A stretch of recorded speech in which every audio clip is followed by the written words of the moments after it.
Bago po ako magluto guys, magkape muna ako.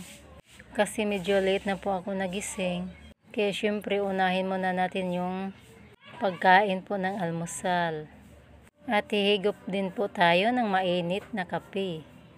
Hinalo ko pong mabuti para hindi buo-buo yung kape. At naalala ko din po yung sinabi ng nanay ko, nga unahin mo na ang sarili bago ang trabaho.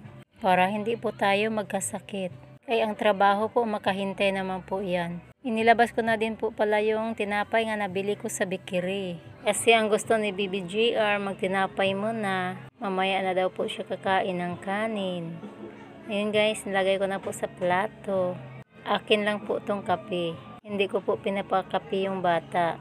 At kung gusto din po niya ng gatas, gatas po sa kanya. Pero minsan po ayaw po niya ng gatas sa umaga. Mas gustuhin po niya yung tubig. Ganyan lang po kasi ang katawan ni Baby GR, medyo mapayat. Pero okay lang po, at least healthy.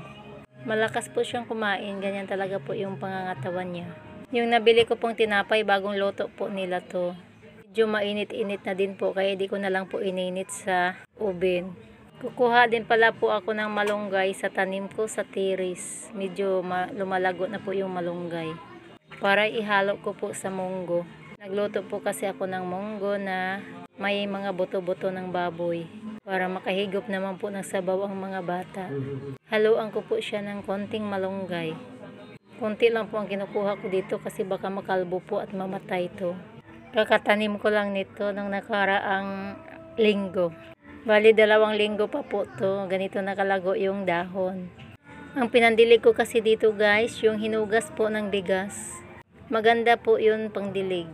Mabilis lumago yung dahon. Ito din po pala ang tanim kong loya.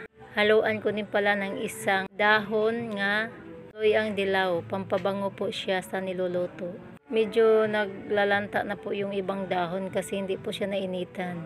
Maliit lang po kasi ang space nga tinaniman ko dito. At sa paso ko lang po to tinanim. Kumuha po ako ng isang dahon guys. Para bumango-bango yung niloloto ko. Ito pala yung loyang puti. Medyo po nalalanta yung mga dahon niya. Kasi hindi po siya naarawan. Hinimay ko na pala yung dahon ng malunggay. At hiniwa ko na din po yung sibuyas at loyang konti. Tinali ko pala yung loyang dilaw nga dahon bago ko ihulog sa pinakuluan kong munggo. Itong loyang pong dahon pampabangot po talaga to sa niluluto. Pwede din po to sa mga paksiw. Kung gusto mong bumango ang niluluto, lalagyan nyo po ng loyang dahon. Ito pala yung munggong niluluto ko na may buto-buto. Bumuli po ako kanina ng kalahating buto-buto. Hinahalo ko po sa munggo. At pinalambot ko na din po kanina. Bago po ako nag-almusal. At nilalagyan ko na ng tubig kasi medyo konti na ang tubig. Mas gusto kasi sa mga bata yung masabaw. Pakuluin ko muna to guys bago ko ihulog yung mga ricado. Haluin ko muna siya. At tuwing magluluto po ako ng munggo, may naalala ako nito. Nung maliit pa po ako, kakain lang kami ng munggo tuwing may magpapatanim ng palay. At dadamihan po nila ng sabaw para makasya po sa lahat na nagtatanim ng palay. Minsan po sinama ako ng nanay ko. Nagtatanim po kami ng palay nung maliit pa po ako. Ang sakit po sa balakang. Maghapon po kami. Tapos ang binabayad lang po 100 bawat isa. Dahil bata po ako, ang binabayad nila sa akin ay 50. Dati pa kasi po yun. Hindi ko lang alam kung magkano na po yung bayad nila sa nagtatanim po ng palay. Inuhulog ko na din pala yung mga ricado. Kagaya ng sibuyas, loya, at dahon ng loyang dilaw.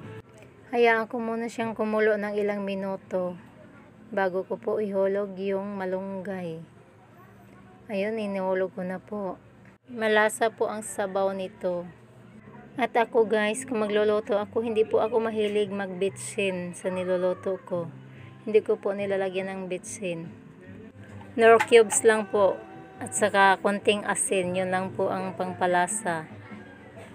Hayaan ko muna siyang kumulo para maluto din yung dahon ng malunggay. Pero sa probinsya namin guys, ang daming tanim ng malunggay ang nanay ko doon. Kahit sino na lang po ang pwedeng manguha. Pero dito po sa Manila, ang malunggay po binibili po. At lahat po binibili. Buti na lang po ako kahit paano. Mahilig din po ako magtatanim. Kahit maliit yung space namin sa taas, pinalagyan ko po ng maliit na tiris. At doon po ako nagtatanim. At kahit paano nakakatanim po ako ng gulay. Mayroon din po akong alokbati. Kaya lang konti pa lang yung mga dahon, hindi ko pa po kinukuhaan. Kasi ang alokbati nga tinda po dito ay 10 piso, 2 piraso lang po. Kaya tuwing bibili po ako ng alokbati, tatanggalin ko lang po yung mga dahon, pero ang mga tangkay po tinatanim ko.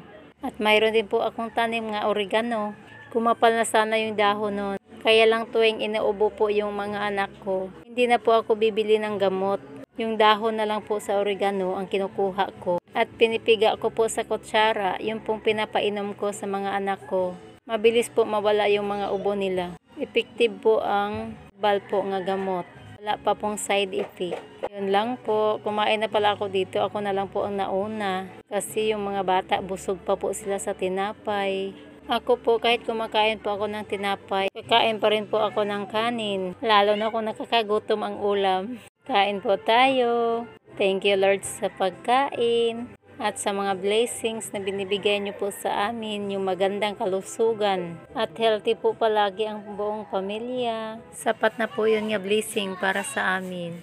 At thank you for watching. God bless po sa ating lahat. Simpleng ulam lang po pero masustansya.